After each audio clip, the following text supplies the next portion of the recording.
Director, Key Accounts for DP World, bringing a very important logistics service provider perspective onto our panel. Also would like to introduce Joost Hock, who is the VP Global Key Accounts Automotive at DSV. And last but not least, another important OEM perspective, Sean Bricknall, who's the head of the Performance Office for Supply Chain at Volvo Cars and also has experience at a number of other OEMs and providers. Please all join me on the stage. We're going to kick off some discussions. Tobias, great to have you here. Thank you very much. Good morning. Sean, thank you for joining us. And Jos, thank you so much for joining us. Please welcome. Thank you, Carlos. So we're going to jump right in. You, as an audience, you will have the opportunity to put more questions to Carlos and also to our other guests here. But let's jump right in. Sean, I'm going to go to you first. Obviously, you've just heard the perspective from Carlos and Benoit on Stellantis' view for both a technology-driven but people-centric agile supply chain. I'm sure in Volvo there's some parallel perspectives. But what would you sort of point out from a Volvo point of view, from an industry point of view? What are some of the most important shifts we need to make as an industry to achieve these goals of being more resilient, agile, and flexible? I'm going to start with you there. Thanks, Chris. So it's clear from what we've been speaking about, stability is gone. And I think our supply chains that we built and the way we sourced in the past decades is really insufficient today. From our perspective, we believe we should not only be focusing on trying to predict the future, but we should also master orchestrating the present. So when we look at Volvo's vision for the future and vision of what our supply chain is, we talk about an ecosystem, we talk about a living, self-evolving network that integrates all players. And I think that the basis for this is around good information, trusted information that flows freely between trusted partners. Absolutely. Tobias. Well, as you said, the stability is gone. I remember when I was little, the school buses didn't run. Why? Because the German OEMs, they had to shorten their shifts simply due to the fact that the cars hadn't been sold. So what we need to take on is that current change. There is no stability, and therefore we need to take up that change and try to model it the best way. Yes? Yeah, I mean, first and foremost, good morning, and I really like also the spark in the discussion to the end. I think to a certain extent it's not only looking forward how we want to do things, but also to avoid that we keep running in circles. I think that was reflected also to a certain extent with the questions here. Mm-hmm. That the supply chain to a certain extent became a spaghetti now with the tariffs and also with the crisis and these things. And I think in addition to collaboration, which is a very dominant, at least theoretical world, we need to live it a bit better, and we also should try to create or integrate them from a data perspective. And I think AI will help, or IoT, to have a common source of truth where both sides build the trust. Because to a certain extent, on booster days, which I also appreciate with our clients, there is a good collaboration, and then usually it waters down to a certain extent. So we need to have good data models which are ongoing, which create a crystal ball for both sides in order to keep it alive. Absolutely. Carlos was clearly emphasizing the partnership aspects that Stellantis wants to enhance. Of course, as the questions point out, we're still doing that in the context of RFQs and of this sort of management. So clearly we have structure, perhaps some barriers, we might even say from a logistics provider point of view. I want to start with you first. What do you see as this biggest barrier to this deeper exchange, partnership, as was outlined, be it in terms of sharing data and information, be it in terms of structures like RFQs, tenders, contracts? What are some of the barriers that we need to work to overcome? We're going to start with the LSPs, and then I'll go to you on that, Carlos. No. So coming back to central data point, I also would say that we would certainly overcome, or let's go a bit back. So with the number of crises after COVID, it became to a certain extent like a muscle to become better, to react to all these events. Nevertheless, there is still a tendency to have like an industry salute where the other side wants something and the other side wants something else. And there, I'm 100%, let's say, convinced that the baseline data models, but also in addition with the people where you say, now you insource the control towers, that this should be mirrored from both sides as well in a common SOP. So I think looking forward from a collaboration point, but very much data-driven, I think that's the only way to look forward, because otherwise it's not too much people. I don't want to say that, but maybe let's say it's too much detached from each other. Tobias, you see it similar or different? Well, I think we all learned about just in sequence, just in time, getting the inventory down. We have a thinner supply chain, and the RFQ sessions, they of course cut these supply chains into more pieces. That's truly the sense of the RFQ, because you as the OEMs, you want and you need to get the best price for it. But we need to commonly discuss how to get back control. There is a lot of data outside. You have a lot of data from the OEMs, but we as the LSPs, we also have a lot of data.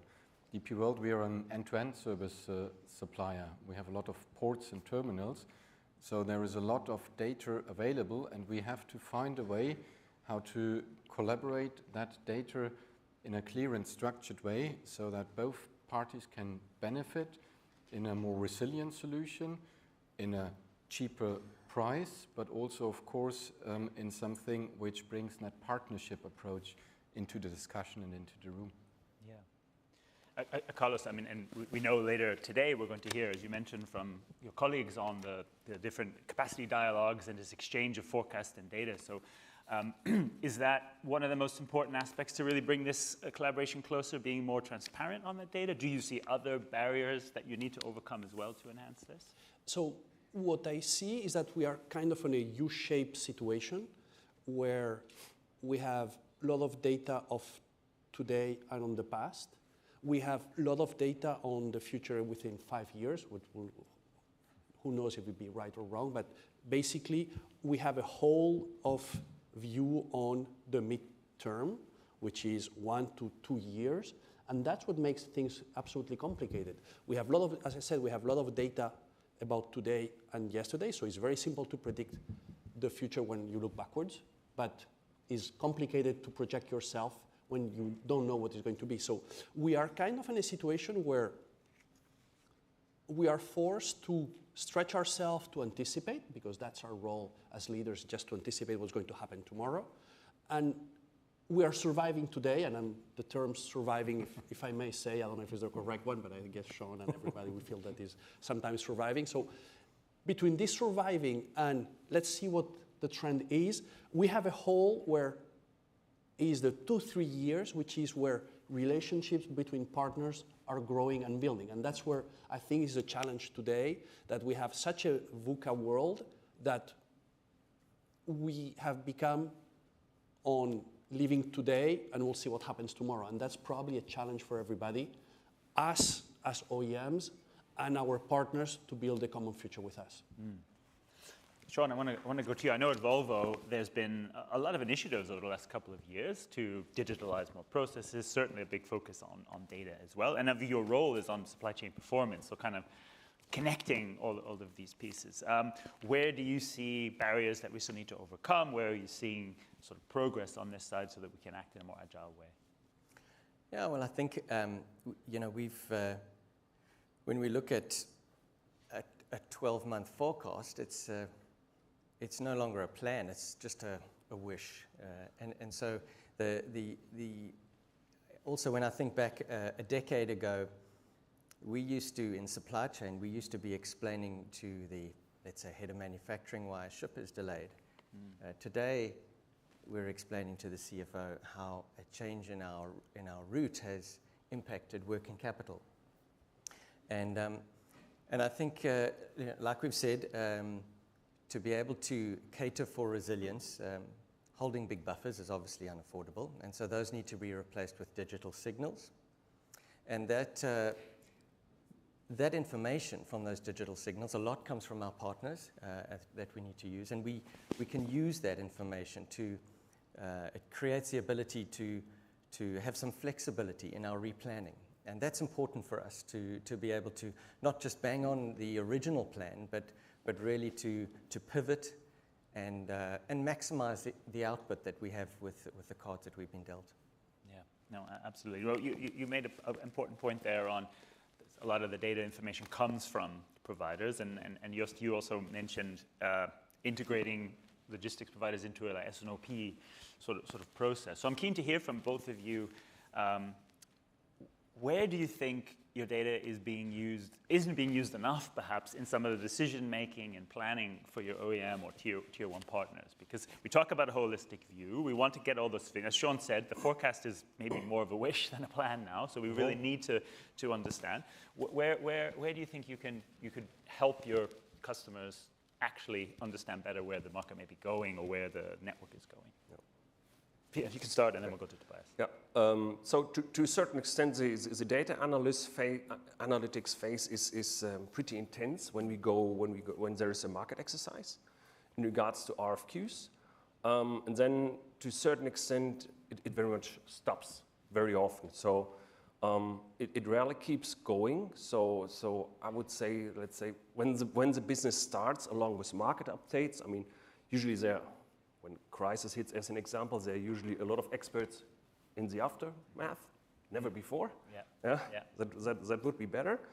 And on top of it, just what I would say is to have an ongoing process to share our capacity planning, our trade lane information in that regards, along with your sourcing strategy. And I think this is something when the contract starts, let's say, ideally a bit longer than 12 months, in that regards, to have a proper planning, because it's rather quarter to quarter or half year with some agility in it. But that's where I see still the gaps that we need to define, where I would say the RFQ process is perfectly defined with all the OEMs, with consultants and with tier ones, while the process afterwards is by far not defined to that extent as it should be to build a crystal ball for both sides. So a lot of input up front in the, let's say, the pricing contract mechanism, and then a lot of, when the crisis hits, jump in and try and figure out maybe not as much holistic. Correct. In the ongoing. Tobias, would you add anything to that, see it differently? Yes, I think Joost is correct. What we experience is in the RFQ phase, there is a lot of partnership discussion and exchange. You look for the best concept, and once you're awarded, purchasing is happy, the OEM is happy, the LSP is happy, but sometimes we're all too happy because the next crisis is ahead of us and we need to plan and prepare for it. So it's that constant partnership approach. When you enter a contract, for sure you will not leave that contract without any changes. So it's that constant change. And I think this is getting much, much better in the last 5 to 10 years, but there is still some little room for improvement. Yeah. And Sean, again, maybe in your role in supply chain performance, are you actively trying to influence, help support decisions earlier in product planning processes, early in, I mean, there's a new plant coming for Volvo in Europe, so is it this time now where we can get more logistics input, including from your partners? Yeah. Actually, this is an area I think I'm quite proud of in terms of the progress we've made over the last couple of years. We, as supply chain, we really are moving quite far left in the product strategy process. We're participating in, how we design parts for logistics. We're participating in future cycle plans and studies of where we're going to be building next cars. And I think that what this has done is it's given us a voice in really shaping some of the strategies for sourcing, manufacturing, and investment. And it certainly has, I think, protected our margins and strengthened our future competitiveness. But it takes a lot of effort. And I think what we're at Volvo, what we're doing at the moment is we're trying to systemize it so that we can, so that it's automatic for each player within the role to think about supply chain and think about how that impacts the future products and how we do that. And also how we automate data. We have so much data that we can use from our systems to really help us make faster, better decisions. Yeah. Carlos, is it similar for Stellantis? Are you also trying to move the global purchasing supply chain view to the left, as Sean said it earlier, into product planning, production location, sourcing decisions, etc.? Or is that an area you think could still use more engagement? I think what we have learned from the past, and the world has changed after COVID, I think we need to anticipate as much as we can and move left or right, I don't know, but we need to absolutely... We don't mean politics here, we're talking... Exactly, absolutely. Absolutely, we need to anticipate and to be on early stages, and that's where of course, I think having packaging design for transport, having the network design to be more resilient is where we need to go. However, the problem is that the range of scenarios are so wide that how can you prepare sometimes? I mean, when I said in the 2000 when we started to work on SNOPs and okay, what if this, what if that, and we went to the management with maybe 2 or 3 scenarios, and they were able to choose. And basically, at the end, the reality was between one of the 3 probably. Right. But today, the challenge is that who would imagine that the Evergreen just got across the channel and blocked? Nobody even imagined. I mean, there was no escape road. So there's a number of elements that make that complicated to anticipate. So yes, and that's what is the challenge, and where you say the energy that it takes, we need to anticipate, but are we doing the right anticipation? And that's where scenario playing today has become extremely complex, because what is going to be the play within, let's say, 18 months, which is the half of the contract, or where we do our midterm plans. So that's for me the challenge is, yes, we need to anticipate, but the question is how we get the energy, and that's very important, how we push our people to anticipate, even knowing that in some cases we'll have to rewrite the plan, or we're going to be lagging behind the events. And that's what I think that's where you don't use the word energy, but I think is the energy that we need to have to keep planning and anticipating. Yeah, absolutely. Well, I mean, again, and not to make it about a specific situation that we're facing right now, but we are once again being tested by something we certainly probably didn't plan for. And Tobias, I come to you first on this, not just because you're working for DP World, which is really in the center of that storm in many ways, but because this supply chain is, you know, all the things that we're talking about here, engaging closer in partnership, sharing data, thinking ahead in logistics, has it set us up in any way to better respond to the types of crisis we're facing right now? As Carlos said, certain things you can't anticipate, like the canal gets blocked, but is there something, are we seeing signals to say, actually, we are better, we're getting ahead of this? I think we are getting better. First of all, let's not be afraid of crises. They ever existed, they will exist, and we have, as you said, to anticipate with it. We can offer solutions to every crisis. Yes, there might be more costs. Yes, they might be not as, from a supply chain perspective, as good or as nice as we think, but at the end of the day, your LSPs, they can solve everything for you. Ships can be derouted, you can go to another harbor, to another port. That's easy, but I think it's a mentality topic, it's a mindset thing. As you said, 10 years ago, you went into the management with A, B, or C, and then it was a pick and choose. And now it's a if, when, and what comes next decision. So I'm not afraid of that, and I think we can perfectly model that in a partnership approach. And then we all can benefit.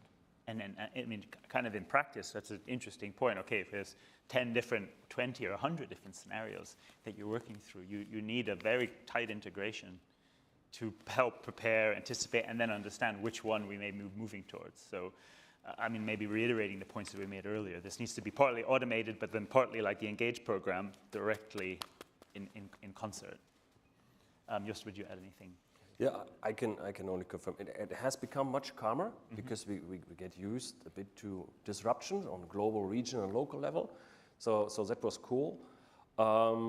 It also showed a bit that to a certain extent the success of the improvements we made in regards to control tower tracking, also interconnectivity between within the supply chain with our carriers and also with our clients in that regards, that we could react like, okay, where is now the critical part and where do I need to focus on? So that has been really good. And to a certain extent, now let's say turning the curve a bit more into people again. Yeah? So AI did not solve it. Yeah? It supported the data, but the first responder was then more or less still the people in regards to how to get the machine running into the right direction. So I must say the experience with the current crisis very positive in regards to the ones before. Okay, that's a good point. I'm going to ask one more question before I open it again to audience, just because very keen to very much engage with you. Sean, with the upcoming plant in Slovakia, I wondered if there are any examples that you would like to share in terms of forward planning with logistics kind of first. You know, new opportunities that this new facility or sort of new production will offer, or if it's not to do with the plant, happy for another example, but perhaps the plant has offered you just those opportunities. Yeah. So maybe I can use two examples. So, in terms of the new plant in Slovakia, it's right at the beginning. Supply chain has been in part of the decision-making process from the start. So, in fact, the head of manufacturing, myself, and one of the strategy guys, we went on a road trip to go and visit and look at the different sites, the shortlisted sites. And so it was really, I think, rewarding for supply chain to have so much influence in something like that.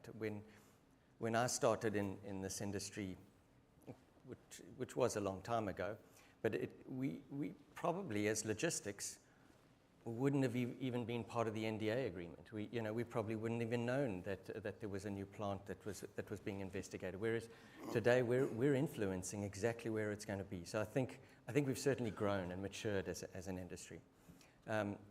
Another more recent one is we moved one of our products, the EX30, from China to Belgium. And it was basically a massive supply chain exercise. We had to set up new localized suppliers, networks, design packaging, and industrialize it. And we did it in less than half the time of a normal program. And I think that was also really rewarding in setting this record time and achieving something that, frankly, we didn't believe was possible at the beginning. So. But all of this is through really being at the table, supply chain being at the table when these big decisions are made for the company. And I think it certainly influences and impacts our long-term EBIT. Yeah, absolutely. And I think that speed of change and development, some call it China speed, obviously in context as well, and what that means in the supply chain is not to be underestimated, and also not in logistics. I'm happy to have any comments, questions from the audience, from any of our panel. If you can, just put your hand up, and we have a microphone. We'll get to you. Fighting the lights here. I don't think I see one. Or do we have a question there in the back? Sorry, I saw my team moving. No? Carlos, you got them so active early that they No, maybe it's time to do the questions to them. Yeah. Well, we can maybe can point out, but by all means, put them on the spot. We'll keep them awake. Okay. Well, if you have a question, please put your hand up, and we're glad to get you involved. And if someone in my team spots it before I do, then please do just let me know. But let's come back a bit on the AI topic. And Carlos obviously raised it in the front with. If the machines start having the answer, the important point is the question and who's asking the question, right? So I think that was a very important point. But you also asked Carlos right at the beginning, who has 2 or 3 pilots going? Maybe we should have asked who has 20, 30, or 40 pilots going, because you might have seen just as many hands. But I'm curious from the panel where you have from the pilots and tests that you're doing. Are there any results you'd like to share? Are there any areas where you're seeing very tangible results or not? You know, something that's failed is sometimes as interesting as something that has succeeded. So maybe maybe Carlos, I'll go back to you on that in terms of areas, or Sean, or either one. You want to take You want to start? Me? Yep, I can. Yeah. I can. All right. So I think from a Volvo perspective, it was late 2022, we invested quite heavily in a data transformation journey. And I think what that's done, today we find ourselves with a really strong foundation of standardized, governed, AI-ready data. And it's data products that we reuse across different use cases, analytics and AI use cases. And it really generates consistency, but also accountability for the data. And I think that's we're quite pleased with the progress that we've made there. When it comes to AI itself, I think we're all probably in a similar boat. Agentic AI is fairly new for most of us. I think we all have some examples and some successes that are doing well. We're trying not to be everything everywhere and focus on where it makes a difference.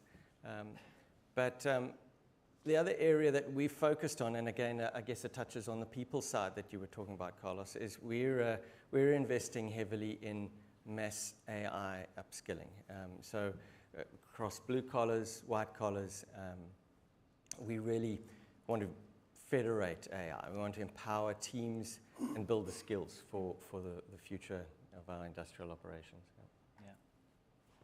Yeah, so I think what is absolutely important is to do proof of concept, to work, to get things done, because sometimes you go in one direction because you think you're going to achieve, and then finally you reroute and discover other values of value. And I'm going to put an example that's from my past. In 2013, I was setting up already then a control tower that was monitoring containers moving around. So at that time was absolutely amazing because we were in the fog.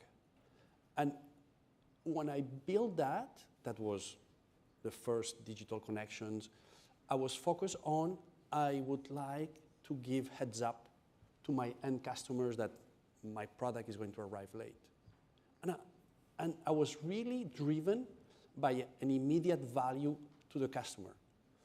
And we did that for 3 months, 6 months, and suddenly the team who did it said, well, you know, we're putting everything on a database, all the events, all the alerts, and we start to build. And suddenly one day we said, oh, let's analyze that database, see what we understand from the data. And then unfortunately the data was, sorry for my French, was crap, and we didn't get anything. But then we said, there's a value that we didn't even think about it.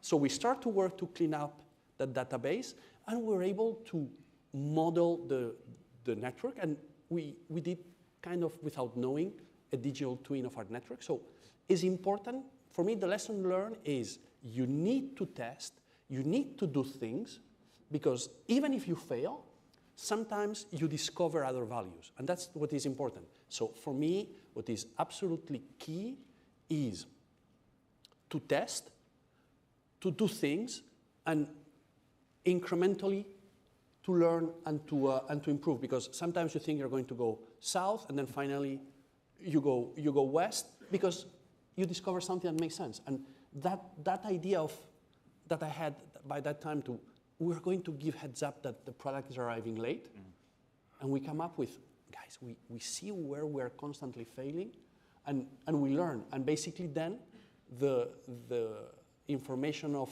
containers being late was relevant, but we extract much more value of having a clean database when we were able to have it clean after some time, because data is always a challenge, but we were able to understand much more our network and where the challenges were. So for me, key point is we need to do box, we need to move, and we need to learn. And it's the flip side of the coin of the anti-fragile. We need to be humble to make mistakes. We need to be determined to succeed also. And that's very important. And I think, Sean, sometimes we suffer with basic things, the data. Yep. We have the perfect idea with a perfect slide, and then when we go to the Excel, that's where things get tough. Yeah, that's a good point. Tobias, do you want to share any examples from DP World where you've seen progress or had to reroute, as Carlos phrased it? Well, I think you need to be aware. We as DP World, we do a lot when it comes to AI. We also do a lot when it comes to robotics in automotive. Why? Because AI as well as robotics that's the future for sure. But what you need to understand, you mentioned, Carlos, proof of concept. Of course, that's very important, but sometimes you also have to just explore, to find out what you maybe don't know, to have that innovative gene, and that's what we are also concentrating on. So you need to give the people the space to explore with AI, with robotics, but also in a face-to-face meeting, in a face-to-face workshop, and then you can unlock the energy and the potential of all these things perfectly. Anything you'd add? Yeah, so the main work streams are so far very much internal for let's say, improvement of workflows in order to less touch each shipment and BL and workflows, as well as, let's say, data analytics. While on the data, the speed has not accelerated that fast, and one reason is the data cleansing, which still takes a majority of the time. And then AI brings the data analytics into hyperscale, very fast ready, and then you think you're faster than before, but then we still need to allow the result to surprise us, because then it's an educational approach, where then we see the result, we get a surprise, and then we question it. And that takes then the time up again, because it's not then, for example, the Chris from analytics, who I trust, who I know for 10 years, and say, okay, Chris did it, perfect, that's the result. No, it came out of the AI calculation, so I'm automatically start to question it. Yeah, so to a certain extent, that's something where we need to also start trusting the results and the data, and also educate our people in order also to make up the time which we, and cost, of course, which we have invested into these models. Yeah. I also wouldn't trust any AI that claims to do something better than I do. Any questions from the audience? Oh, we have a question right here in the front, actually. Might take a minute to get the microphone there. See how fast we can move. Right in the front row. See if, Alistair, you can beat the photographer. There you go. Here we go. Marcy.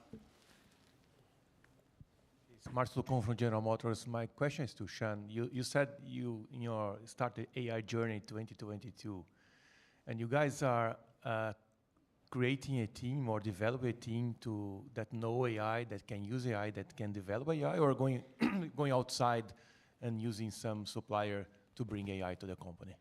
No, So for us, we believe the future, to be able to really embrace AI and get the most out of AI, it's not somebody else's job.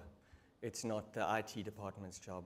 It's all of us. So we really are investing in training. We have a digital hub that works on upskilling the people in our teams on how to use it. We already have some stars who perhaps out of they're interested in it and they like to play with it at home, that we pick as sort of leads, and we create these communities of practice to be able to do that.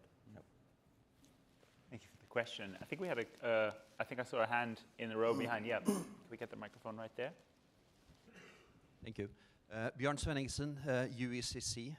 I think it's very refreshing that Carlos Stellantis is putting people and cooperation on the agenda again. It's nothing new. I've been coming to these conferences for 20 years plus. I was even in Montreux when I was there, and it was a lot of the same subjects, so it's good to see that it's being brought up again. And also, Carlos, you have a plan, which is very good. You have your town hall, you have your regular performance review, you have your booster days. I think that's very, very nice. When it comes to collaboration and partnership, I think, Tobias, you were a little bit kind when you talked about constant partnership. And I would have probably said the same if I was sitting in between two OEMs. In my view, there is no constant partnership. Either you have a partnership or you don't have it. Thank you, Bjorn. I think I will take that question. Yeah. So first of all, I'm very pleased that you've been part of our town halls, our partnership days, our booster days. And I think what is important on a relationship is that it has to be win-win for both parties. I mean, there's no way to organize a relationship or to have a relationship where you don't have a win-win for both parties. Because if you have a win-lose or a lose-lose, I mean, it will go nowhere. The question is how you measure that win-win. Because you can have a punctual imbalance on either side, but you need to look to the long term. And that's what is important. We are today all driven by daily sales, weekly sales, monthly sales, quarterly results, quarterly performance, and some of us were even driven by the stock exchange, which is even worse. So we need to compromise between today and the future. Stock exchange is the future, is future revenues, and today is concrete P&L delivery. And that's what there's a tension that we need to work with, where I need to deliver today. I, as an OEM, you guys as LSPs, you need to deliver also today, because you are not sister of mercy. I mean, you go to the supermarket every day to buy, so you need to be paid, and, you know, the whole cycle. So that's where it's a challenge. And Bjorn, I'm absolutely with you that what is challenging is to look at win-win on the longer term. And sometimes we're very focused on, today happened this, is going to impact my P&L, but we need collectively, I say collectively is both parties, to look to the relationship on the more long term, 2-3 years, the span of a contract, the span of a relationship. That's where we need to be looking to the relationship. But I'm very happy because you've been, I think, for sure in the town halls. I'm not sure if you've been in all the other discussions, but it's something that is concrete. And I'm happy that after many years of talking about collaboration, then we talk about SNOPs, ERPs, agents, and robots and automation. Now we come back to talk to people. And something that was mentioned, and to answer to the colleague of Gianmarcio, something that is important, and Sean, you brought it in, is that data and AI needs to be driven by business needs. If you have business needs that pull, it will move forward. If you have IT pushing you, you will probably do a step forward, but you will not leverage all the potential that we have. So it needs to be a mix where business express a need, the IT needs to bring ideas, and it's a real mix of two parties that are making things happen. But if there is not pulled by a business need, customer need, to be efficient, to reduce cost, to be able to deliver more to our collective and customers, will not go as fast as we could go. Absolutely. I'm going to ask the last question for just some last thoughts from each of our panel, because then I think we could do with some coffee to reflect on all of this and engage further. And it really, what is an area that you want to challenge either your partners, your companies, yourselves to really change in a concrete way, not a vision in 5 years, something that we can do on Monday, something we can start as an industry really now to reshape, the supply chain to be more connected, collaborative, and strategic, as we're headlining here. One thing you want to challenge the audience who are here, and I'll start with you, Jost, and then we'll conclude with everybody. I mean, it's not new, but it's still, let's say, to be more precise on forecasts and corridors. So where we look usually, when we do the budget, for example, we look, okay, how many cars are produced where?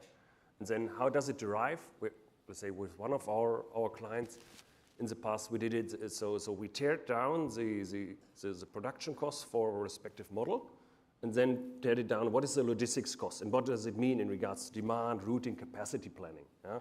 So to a certain extent, that has died over the years, but that's something where we would like to look into, because there are a lot of forecasts, let's say, in regards to stock market and strategies of our clients, but in the end, what really decides is what is produced, where, and what is then basically the allocated logistics demand in regards to volumes, in regards to cost.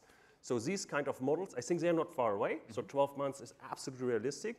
And that's also where I would like to get this data and this discussion back into these boosted days and into the strategy and the partnership to have, and also to make the planning for us, as it was addressed very often here today, a bit more concrete, and also put in then the scenarios to remain agile. Yeah, great. Concrete action that actually can be brought right into the sort of town halls we were talking about in the Engage program. Sean, something you'd want to challenge the industry to be able to change now over the next couple of months, year? I think, so I've spoken about data, but I've spoken about information.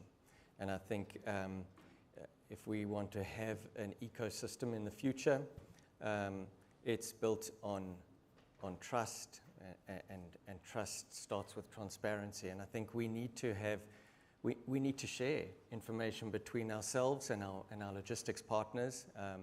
And I think we need to share more than we have historically. We've been maybe reluctant to do so because we're not sure we're sharing good information, that it might change in the future, and we don't want that to be used in the wrong way. But I think for us to make this step forward, perhaps we can identify a set of data that we've been historically hoarding, and choose a partner and share it both ways, and see what that could open in terms of future opportunities. Absolutely. Tobias? Well, it's trust and collaboration. So we have to accept that we're all in the same boat. There is a lot of fragmentation. Even if it's stuck in the middle of the channel. Even if it's there, like the Evergreen was. So Europe is fragmented, so is the world. So we need to accept that there is not only one solution, there is different kinds of solution. And that only works in that partnership approach. I'm absolutely sure. Yeah. Yeah. So if I try to reflect on your message, I think I'm going to split between connected and strategic, and then I'll go to the collaborative one. For me, strategic is something that we always have to be, because we need to anticipate in the future. Even the future is uncertain and is sometimes rolling the dice on the volumes and so on. But I mean, we need by design, and our own corporate processes force us to be looking forward. That's absolutely clear. Then to be connected will help us to be more effective and efficient and reduce costs. So we will all by design be connected, and then throughout that journey of being connected, exchanging data, we'll build trust, and we'll create and collaborate, and we'll be able to build. And on the last element, which is a collaboration. And collaboration is multifaceted. You have, of course, the trust, the willingness, but what is absolutely important is the ability to both parties to understand that the world is changing, that we need constantly to adapt, and something that, as I said, resilience and anti-fragility move from the PowerPoint to the reality after COVID. I think where we need to enhance further is that, I'm saying enhance further, I'm not saying that we don't have, but we need to improve that anti-fragile, resilient mindset on both sides at the same time, to understand that we need to evolve, we need to move, and we need to create. And that's, for me, one of the key elements that in today's world, we have, everything is so connected that something happens in some place in the world and generates an immediate effect on the other one, that maybe our predecessors were not so connected. They have other challenges, of course. I mean, I'm not going to say that was easy at the time, but we are in a situation where supply chains are so reactive, so sensible to what happens everywhere, that we need to build on that anti-fragility, is an ability to learn and to improve and to get muscle. I don't know who said it, but we need to get that muscle of Yeah. improving.